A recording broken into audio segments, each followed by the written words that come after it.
Alright, this is the Heredity Review video before the unit exam by me, Dr. Mead, and I made some promises here that I can't keep, that I'll keep the comedy to a minimum and not be sarcastic like I was today in class. Just some good old reviewing. Are you ready? Alright. Alright, so before I hit the questions, what came up with the group I was working with after school was some issues of just not knowing how to connect the vocabulary with examples and definitions. So I'm just going to hit quickly the key terms you got to know, especially from this one PowerPoint, which was heavy on the quiz you took today that a lot of people had trouble with. So incomplete dominance, right? It would help to remember that this is the one with the pink flowers. So incomplete dominance means that this red does not completely dominate when mixed with the white. So here this expression, which was also confusing to people, is the true breeding red flowers and true breeding white. True breeding means that it is homozygous. So over here we have homozygous red and homozygous white. When mixed together, we end up with all pink. So if you did that Punnett square, you could kind of see how that would happen. But then when we self-pollinate these pink, we still see the red and white traits reoccurring. If it had been complete dominance, this would not have occurred. So it's not true blending because we don't end up with forever pink, but then we reemerge this red and white. And this whole process is incomplete dominance. Oops. There we go. Codominance is the blood type, okay? Which is also this idea of multiple alleles. Oops. All right, so codominance, all right, two alleles affect the phenotype equally. That's codominance.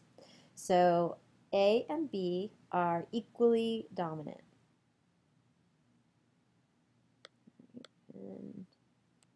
All right. So pleiotropy was another one, or pleiotropy, that people were having trouble with on the quiz, and that's when one gene affects more than one phenotypic character. So I'm showing you these slides again just so that you can picture the examples, because I think the examples will help you to maintain the definitions, but it definitely helps to make some flashcards. This section is heavy on definitions. So one gene affects more than one phenotypic character. In other words, you have the one gene for dwarfism that ends up affecting not just height, but can have other effects in the body as well. Okay, epistasis. One gene completely masks another one. In this case, if you're talking about two genes together, the gene for color, black or brown, and pigment or no pigment. So if we have this condition of these two lower C's as the genotype, then it's albino. And it doesn't matter what the B's are, big B or little b or anything, because if it has two little C's, it's going to be albino. So this condition, this gene, completely masks another. So if someone has the gene for no pigment, then they can't be black or brown. And that is epistasis. Okay, polygenic inheritance. Some phenotypes determined by additive effects of two or more genes on a single character. So it here skin color goes, there's a lot of variations. It's not just black or white. We have all these variations, and that's true of lots of human traits. So we're talking about two or more genes on a single character in order to create a continuum of results. So it's not just you have this or you have this, you have a big range in between. And this, by the way, we were talking about this in after school. This is a normal distribution curve. This is a bell curve where you have the extremes are at one end and the bulk of the people are in the middle. Okay, sex-linked traits is when the genes are actually on the sex chromosomes, and they are almost always on the X chromosomes when we talk about disorders, okay? So autosomal chromosomes are everything but sex chromosomes, and that's a really important differentiation.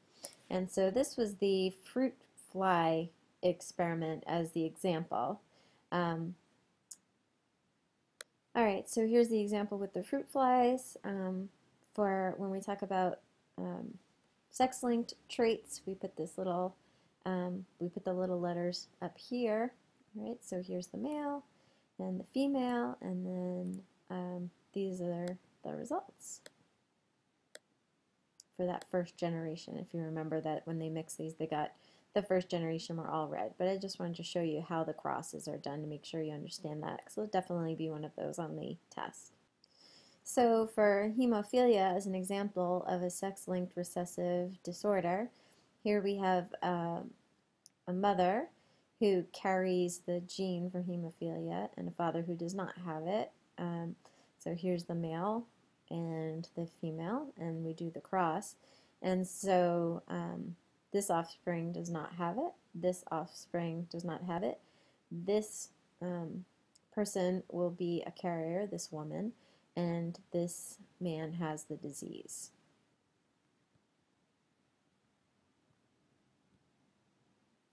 Here's another term that was throwing people, the bar body. So because we have two X chromosomes, one X becomes inactivated during embryonic development because it's redundant. We have two X's and you don't need both of them, you only need one, so the other one condenses into what's called a bar body. The confusion is what happens in meiosis with eggs, where we end up with polar bodies. So this one is the bar body from the X chromosome. All right, so environmental effects of phenotype is controlled by both environment and genes. So this is one of those last questions on the quiz. Of course, human skin color is influenced by a combination of genetics and environmental conditions. So, you know, this person's out tanning. I lived in the desert for a while, and I wore a big old hat all the time to try to not look like this. So, it's always this balance between environment and genetics. All right, let's do some questions.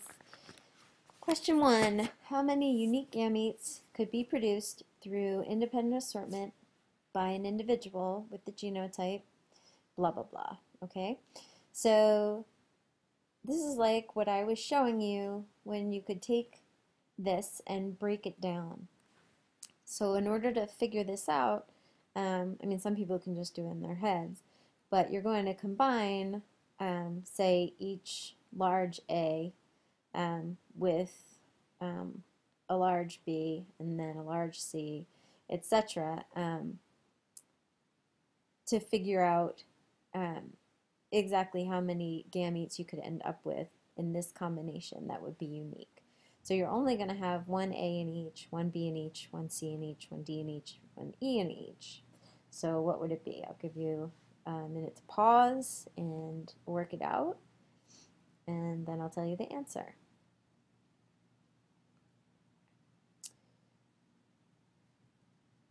All right, so the answer is 16.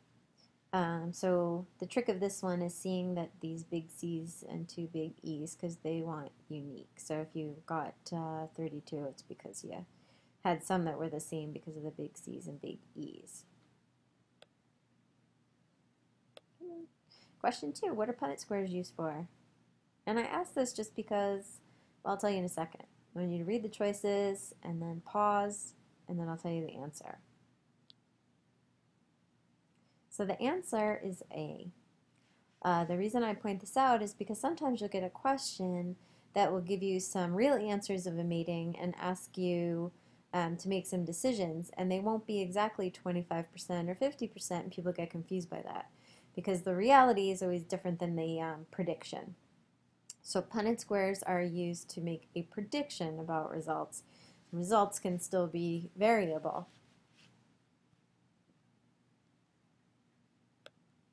Okay, question 3. The fact that all 7 of the pea plant traits studied by Mendel obeyed the principle of independent assortment means that. None of the traits obeyed the law of segregation. The diploid number was 7. All of the genes controlling the traits were on the same chromosome. All of the genes controlling the traits behaved as if they were on different chromosomes. Or E, the formation of gametes in plants occurs by mitosis only. So pause, and then I'll tell you the answer. All right, the answer was D. All right, because that's how we can have such nice, neat ideas about either round or wrinkled or tall or short, and etc. So if this one confused you, it means you need to look up independent assortment. All right, and across AA, BB, CC, oh, there's supposed to be a little X in there. And then this being the other parent, what is the probability of producing the genotype of this? So, so pause for a second, and then I'll tell you the answer and how to do it. All right, so the answer is 64. So where did 1 out of 64 come from? Well, if I figured out how many gametes I could get out of here, out of this one, that are unique, it would be 8. And if I did the same thing over here, it would be 8. And 1 out of 8 from this side would have a capital A, a capital B, and a capital C. And 1 out of 8 on this side would have capital A, capital B, capital C. So if I take 1 over 8 times 1 over 8, I get 1 over 64.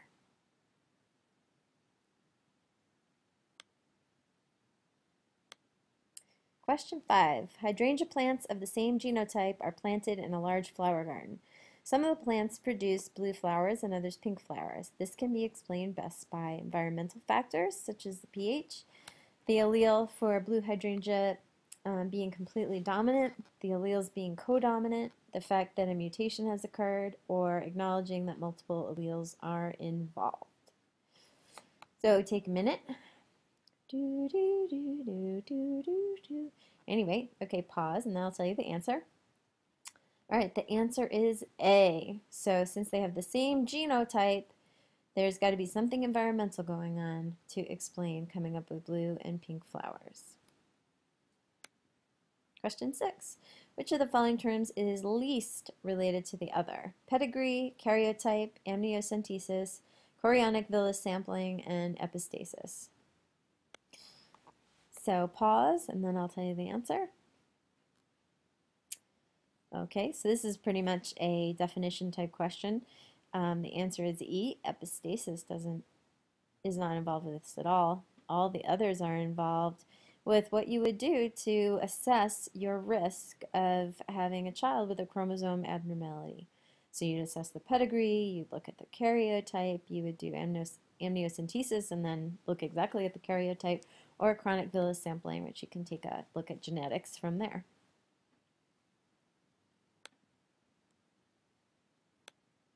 Question 7, SRY. We didn't get to totally talk about this, but it was certainly in your reading guide, so I included a question on it just to remind you to look at things in your reading guide and in the PowerPoints that we might not have gotten to in much detail in class.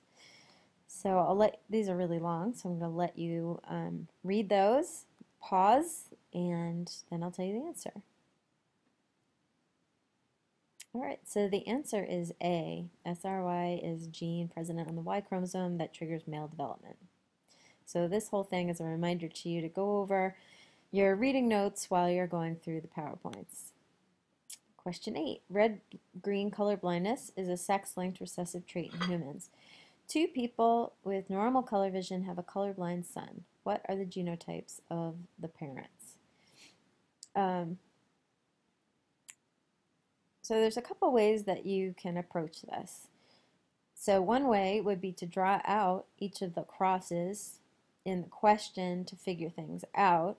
There's some that, well, you can pause right here and then I'll explain the answer. So go ahead and pause. Okay, so you can rule out some, like, you can rule out D right away because neither of these parents even have the colorblind gene.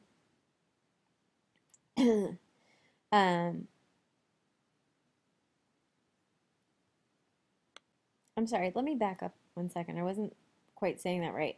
Um, so yes, you can eliminate this one because there's no colorblindness going on.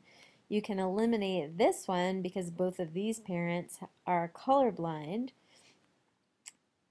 You can eliminate this one because the mother is colorblind. And you can eliminate this one because the father is colorblind. So the only answer left is E. And you could confirm that by doing a Punnett square.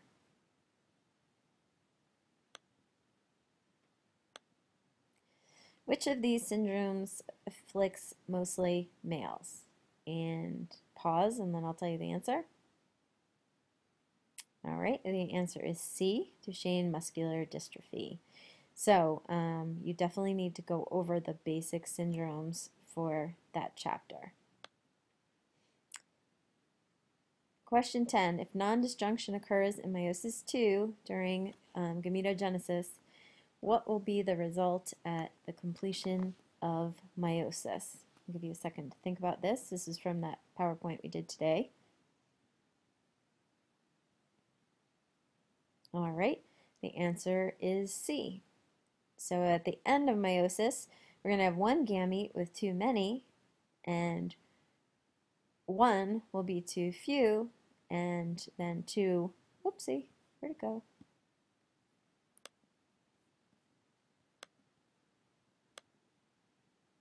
Sorry about that.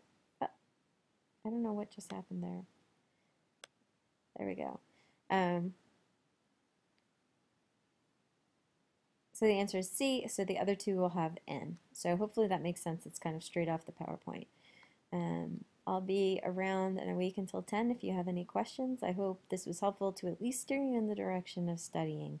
This was definitely not a totally complete review with a million questions, but just to give you an idea that the basic vocab is very important, and also to really combine the reading guides with the PowerPoint, since there was a few things we didn't get to today due to time, but they were just sort of basic reading and understanding about the diseases, and as well as turning back the clock and going back and reviewing a bit of meiosis.